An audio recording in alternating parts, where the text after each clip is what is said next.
오늘은 창세기 27장의 말씀을 보도록 하겠습니다. 이 27장의 내용은 이삭이 야곱에게 축복하는 내용인데요. 이 축복이 무엇이 잘못됐으며 오늘날 성도들이 축복관을 잘못 이해하고 있는 부분을 오늘 이 말씀을 통해서 깨닫는 저와 여러분 되기를 주님의 이름으로 축복합니다.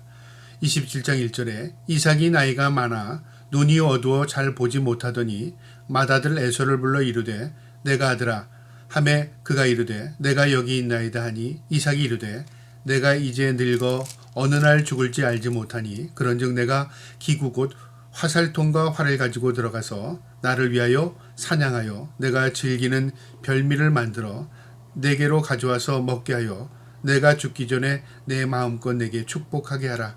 이삭이 아들 에서에게 큰아들에게 이제 죽기 전에 내가 너를 축복하기 원하는데 내가 기쁜 마음으로 너를 축복할 수 있도록 네가 잘하는 사냥해서 나에게 좋은 음식을 나에게 또 제공하고 나는 너를 위해서 힘을 얻어 또 축복할 수 있도록 그런 자리를 만들자.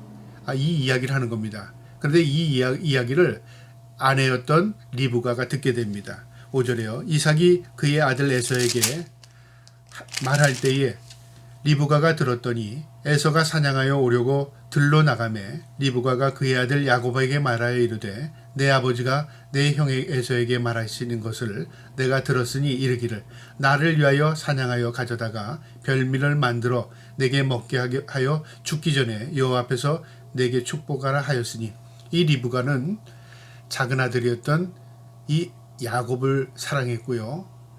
아버지 이삭은 큰아들인 에서를 사랑했습니다. 편애한 것이죠.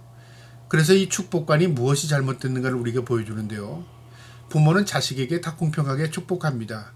부모가 축복했다고 해서 그 축복이 편애적으로 임하지도 않고요. 하나님의 은총 가운데 있는 자들이 축복을 받는 겁니다. 그리고 축복은 하나님의 관점에서 그냥 모두를 하나님이 사랑하시고 축복하십니다. 근데 무엇이 축복이 잘못됐냐면요.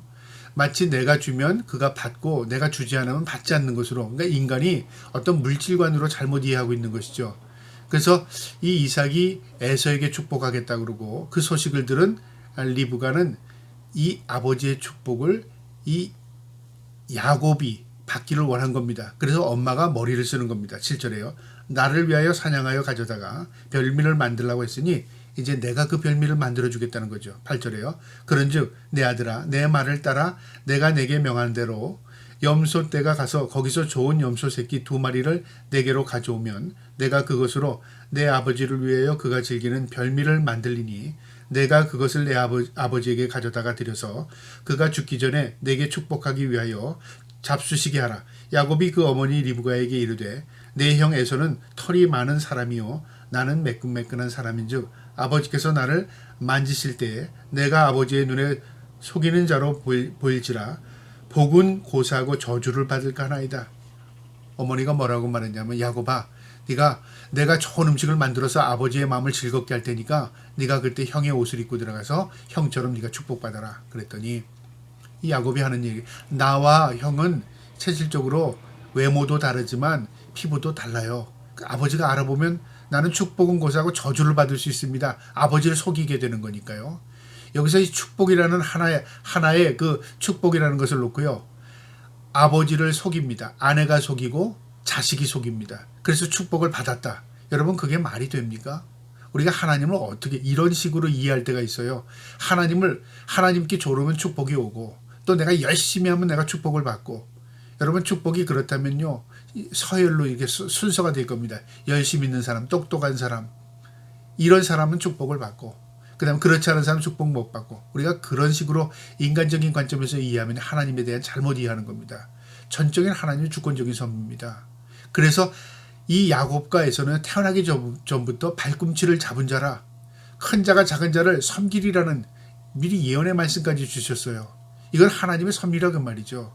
그런데 인간들이 잘못 이해하고 있는 겁니다. 축복, 특별히 성경에서 축복이라는 이 개념을 잘못 이해하고 있어요. 오늘날도 성도들이 이걸 착각하고 있다 그 말이죠. 그래서 어머니가 시키는 대로 하라. 내가 그렇게 하면 속일 수 있다 그렇게 말하죠. 그러니까 아들이 야곱이 어떻게 속이다가 내가 들통이 나면 아버지한테 더 큰일이 날 텐데요. 그걸 염려하는 겁니다. 13절에요. 어머니가 그 얘기를 돼 내 아들아 너의 저주는 내게로 돌리리니 내가 말만 따르고 가서 가져오라. 어머니가 뭐라고까지 말하냐면요. 그 저주 내가 받을 테니까 너는 걱정하지 마. 이거 부모가 잘못된 겁니다. 여러분, 축복이 빼앗아지는 것이고요. 축복이 내가 원하는 대로 그걸 움직일 수 있다고 생각합니까? 리브가는요. 지금 아들 야곱이 더 잘 되기를 원한 거예요. 걱정하지 마. 내가 오히려 화는 내가 당할 테니까 너는 걱정하지 말고 내가 시키는 대로 한 겁니다. 야곱이 어머니의 말이니까 어쩔 수 없이 그렇게 합니다. 14절에요. 그가 가서 끌어다가 어머니에게로 가져왔으니 그의 어머니가 그의 아버지가 즐기는 별미를 만들었더라. 이제 송아지로 맛있는 요리를 만든 겁니다. 15절에요. 리브가가 집안 자기에게 있는 그의 맏아들 에서의 좋은 의복을 가져다가 그의 작은 아들 야곱에게 입히고 또 염소 새끼의 가죽을 그의 손과 목에 매끈매끈한 곳에 입히고 자기가 만든 별미와 떡을 자기 아들 야곱의 손에 주니 야곱이 아버지에게 가져가 내 아버지여 하고 부르니 이르되 내가 여기 있노라. 내 아들아 내가 누구냐? 어머니가 시키는 대로 음식을 만들어서요. 자기가 형의 옷을 입고 그다음 피부도 위장하고 그리고 아버지에게 음식을 들고 갑니다. 아버지 제가 왔습니다. 시키는 대로 왔습니다. 음식 만들어 왔습니다. 그랬겠죠. 아버지가 내가 누구냐? 목소리가 좀 이상한 거죠. 우리가 눈이 어두워도 목소리가 좀 감각은 알잖아요. 네가 누구냐 그럴 때 야곱이요. 19절에 야곱이 아버지에게 대답하되 나는 아버지의 맏아들 에서로소이다. 아버지께서 내게 명하신 대로 내가 하였사오니 원하건대 일어나 앉아서 내가 사냥한 곳 한 고기를 잡수시고 아버지 마음껏 내게 축복하소서. 엄마가 시키는 대로 아들도 아버지를 속이고 아내인 리브가도 아버지를 속입니다. 남편을 속입니다. 그래서 축복받았다. 여러분 그러면 이것은요 축복이 아니라 저주가 되어야 합니다. 여러분 하나님을 인격의 하나님이라고 우리 말을 하면서요 마치 우리가 행하는 것은 인격이 없는 우상에게 행하듯이 하나님께 행하는 경우가 참 많아요. 그래서 섬기는 것을 하나님을 섬기지만 우상을 섬기는 것과 똑같이 그렇게 하나님을 대한다면요 하나님을 멸시하고 모독하는 겁니다. 지금 리브가의 행동과요 야곱의 행동은 하나님의 뜻에 합당하지 않습니다. 인격의 하나님에 맞지 않아요. 그런데 이들은요 아버지의 축복을 받겠다는 그 하나로 그렇게 행동을 하는 겁니다. 자 19절에 20절에요. 이삭이 그 아들에게 이르되 내 아들아 내가 이렇게 이같이 속히 잡았느냐? 그가 이르되 아버지의 하나님 여호와께서 나로 순조롭게 만나게 하셨음이니이다. 네가 어떻게 이렇게 빨리 사냥을 해서 이 음식을 만들어 왔어? 그러면요 양심에 찔리잖아요. 자꾸만 자기가 잘못을 계속 거짓말해야 되잖아요. 그런데 야곱은 거기에다 또 뭐냐면 하나님께서 나에게 순조롭게 하셔서 내가 잡았습니다. 이제 하나님까지 끌어들입니다. 21절에요. 이삭이 야곱에게 이르되 내 아들아 가까이 오라. 내가 과연 내 아들을 에서인지 아닌지 내가 너를 만져보겠다. 이제 이 에서가요. 이삭이 의심스러운 게 많은 겁니다. 목소리에서도 그런 거고 그 다음에 뭔가 시간적으로도 그렇고 아무래도 좀 뭐가 짚히는 게 있었죠. 그래서 가까이 해봐라. 내가 한번 네 몸을 만져보겠다. 그렇게까지 한 겁니다. 그러면 야곱의 마음은 어떻게 되죠? 죄송합니다 아버지. 사실은 이러이랬습니다. 제가 연약했습니다. 엄마가 시키는 대로 했습니다. 뭐 이렇게 해서 문제가 해결되면요. 그래도 좀 날 텐데 끝까지 속입니다. 22절에 야곱이 그의 아버지 이삭에게 가까이 가니 이삭이 만짐에 이르되 음성이 야곱의 음성이나 손은 에서의 손이로다 하매 아버지가 이미 알아봤습니다. 네 목소리는 야곱인데 네 모습은 에서 같구나. 아버지가 속은 겁니다. 23절에 그 손에 형 에서의 손과 같이 털이 있으므로 분별하지 못하고 축복하였더라. 이제 에서가 믿은 겁니다. 그리고 이 야곱을 축복합니다. 24절에 이삭이 이르되 내가 참 내 아들이 에서냐? 그가 대답하되 그러하니이다. 네가 진짜지? 그랬을 때 나 진짜 에서입니다. 여러분 끝까지 속이는 거 하나님이 보고 계셔요. 그러면 하나님께서 그 속이고 속는 자들을 통해서 그래 축복을 네가 가졌으니까 너 거 가져라 그렇게 할까요? 이건 하나님의 인격적으로 지금 대언하는 게 아닙니다. 25절에요. 이삭이 이르되 내게로 가져오라. 내 아들이 사냥한 고기를 먹고 내가 마음껏 내게 축복하리라. 야곱이 그에게 가져가매 그가 먹고 또 포도주를 가져가매 그가 마시고 그의 아버지 이삭이 그에게 이르되 내 아들아 가까이 와서 내게 입 맞추라. 그가 가까이 가서 그에게 입 맞추니 아버지가 그의 옷의 향취를 맡고 그에게 축복하여 이르되 내 아들아 향취는 여호와께서 복 주신 밭의 향취로다. 하나님은 하늘의 이슬과 땅의 기름짐이며 풍성한 곡식과 포도주를 내게 주시기를 원하노라. 너 부자 되고 잘 살기 원한다 그 말이죠. 만군의 만민이 너를 섬기고 열국이 내게 굴복하리니 내가 형제들의 주가 되고 내 어머니의 아들들이 내게 굴복하며 너를 저주하는 자는 저주를 받고 너를 축복하는 자는 복을 받기를 원하노라. 너 높은 자 되고 모든 너를 존경하고 너 동생들이 다 너를 인정하는 그런 축복 받기 원한다. 과연 그렇게 됐어요? 여러분 한번 따져보세요. 야곱이 이 축복을 받고 그대로 됐습니까? 여러분 반대로 됐습니다. 야곱은요 이 축복 이후에요 험난한 인생을 삽니다. 아버지 돌아가시는 거 어머니 돌아가시는 것도 못 봅니다. 생이별을 합니다. 형과는 원수가 되어서요 15년 동안 도망다니고 그 위에도요 부들부들 떨면서 삽니다. 고향 땅을 돌아가질 못해요. 그러다 하나님께서 문제를 개입하셔서 해결해 주신 이후에 고향에 돌아가서 에서와 화해하는 일이 벌어집니다. 그 이후에도 에서와 만나지 않고요 따로 삽니다. 여러분 상처입니다. 상처. 우리가 잘못된 것을 추구하게 되면요 이런 실수를 범하게 된다 그 말이죠. 30절에요.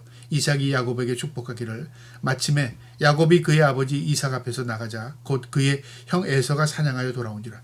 이제 축복을 받고 나갔는데 형이 돌아왔어요. 아버지 나를 축복해 주세요. 내용이 그겁니다. 내가 조금 아까 널 축복했지 않느냐. 아니 나는 지금 왔는데요. 그러니까 형이 속은 걸 알고 그 다음에 아버지 이삭이 속은 걸 안 겁니다. 이 같은 집안에서 네 사람 가운데 둘이 편이 돼서 서로 속고 속인 겁니다.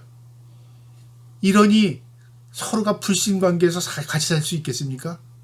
하나님의 이름으로 축복을 받겠다고 하면서 이렇게 사람을 속이고 산 거예요.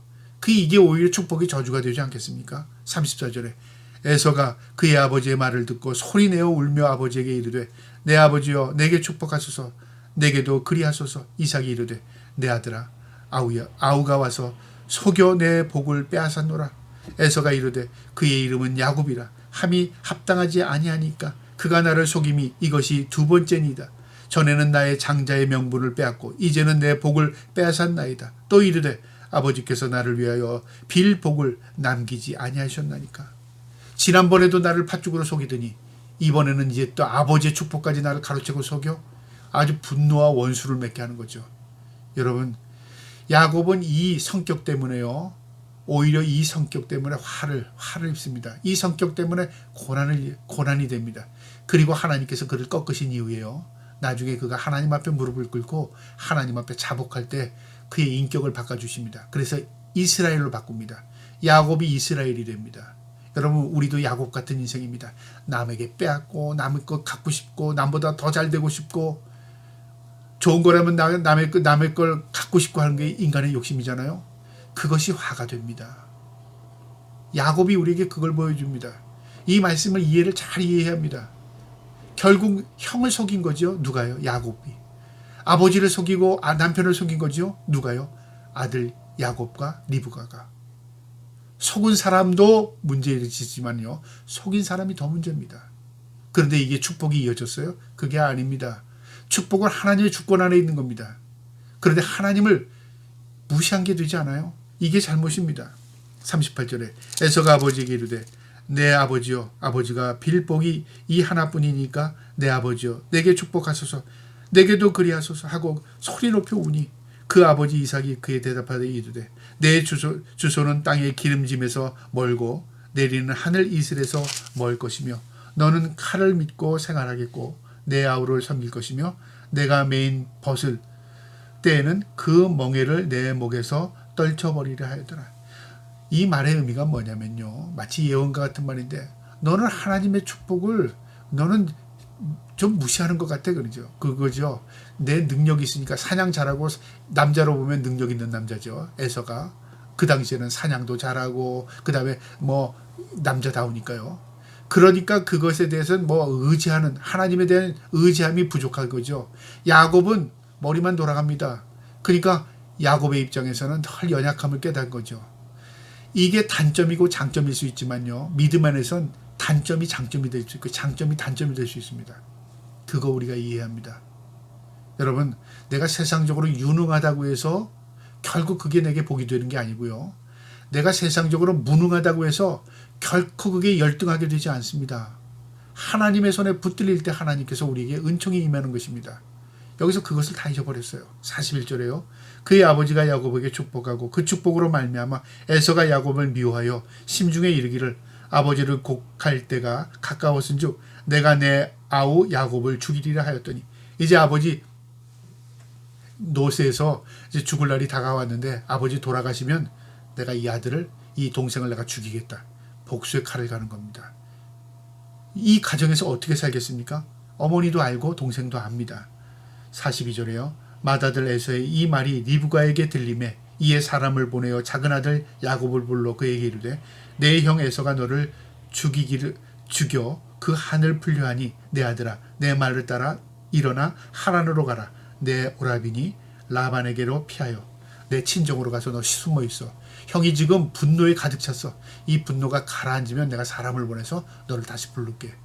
그것은 인간의 생각이었습니다. 리브가는 이 이후에요, 자기의 사랑하는 아들 야곱을 보지 못합니다. 야곱은요, 집을 떠나는 이후에 이제 아버지 어머니의 임종도 다 보지 못합니다. 고통이죠. 슬픔이었죠. 형과는요, 그 이후에 15년 이상을 원수로 맺고 마음에요 상처를 입고 살아갑니다. 고향 땅에 돌아가질 못해요. 무엇 때문에 그랬죠? 축복이라는 걸 하나 때문에. 내가 잘 되기 위해서 남의 걸 가로챘더니 그게 내게 복이 되는 게 아니라 화가 된 거예요. 44절에 내 형인 노가 풀리기까지 몇 달 동안 그와 함께 거주하라. 마지막 45절에 내 형이 분노가 풀려 내가 자기에게 행한 것을 잊어버리거든 내가 곧 사람을 보내어 너를 거기서 불러오리라. 어찌 하루에 너를 둘을 잊으랴. 어찌 너희가 싸워서 서로 죽고 죽이는 걸 내가 보겠느냐. 내가 그것만은 못 보겠다. 그러니 너는 멀리 피해 있어라. 이 문제가 수습되고 시간이 지나면 내가 수습될 때 내가 너를 부르리라. 인간의 생각이었다 그 말이죠. 여러분, 우리가 이런 마음을 가지고 신앙생활하면요, 결국은 내가 믿음대로 행한다는 것이 화가 될 때가 있어요. 믿음은요, 굉장히 일반적이고 상식적이어야 합니다. 믿음은 인격적입니다. 믿음은 하나님 앞에입니다. 내가 하나님을 의식하고 사는 게 믿음입니다. 의식하는 게 하나도 없죠. 에서도 하나님에 대한 의식으로 축복하는 게 아니었고, 야곱도 그 축복을 가로채는 게 하나님 의식한 게 아니었고, 에서도 하나님 의식하지 못하고 살았고, 리브가도 마찬가지였어요. 결국 이것이 가정을 어렵게 만들었다고 말이죠. 여러분, 우리에게 주는 큰 교훈입니다. 이게 축복을 뺏어서 야곱이 그다음 번성해서 축복했다. 잘못된 겁니다. 이 상처, 이 아픔을 통해서요, 야곱이 회개할 수 있는 기회를 갖게 되고요, 그걸 통해서 자기의 그 연약함, 자기의 그 단점이 하나님 앞에 무너짐을 통해서 뭘게 돼요? 녹아지고 다시 새로운 인격으로 다시 거듭나는 겁니다. 우리가 거듭났다는 게 뭘까요? 변화된 거죠. 하나님의 성품으로 변화된 겁니다.